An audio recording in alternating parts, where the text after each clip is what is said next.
Hey everybody, Chef Chad out here in the outdoor kitchen with Appetite for the Outdoors. And I got another fast and quick dish that we're gonna do today.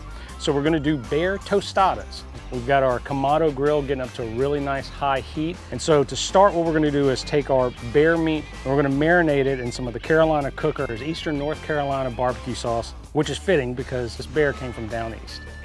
We're gonna give this a good shake. And then we're gonna wanna put this in the fridge from anywhere from about a half an hour to even overnight. Let it get a really good marinade flavor in it. So we've given the bear a chance to marinate. We're gonna go ahead and get it on the grill. The grill's nice and hot. And this being a tostado, which means toasted, we're gonna go ahead and toast our tortillas. And we already have a couple jalapenos that are getting nice and cooked on the grill right now. When you're cooking the bear, you wanna get the internal temperature up to about 165. Once it gets to there, we're gonna go ahead and pull it off and we're gonna let it rest. All right, so we're gonna go ahead and take the bear off. We're going to transfer this over to a plate and we're going to give it about another 10 minutes to rest before we start to cut it up. So we're going to finish our tostadas off. We've got some fresh guacamole, a little fresh lime, and some hot sauce, and even a little bit more salt and pepper if you like. Easy, quick, very tasty dish. And as always, it's great to take wild game out in the field, but it's even better when you can incorporate it into a dish.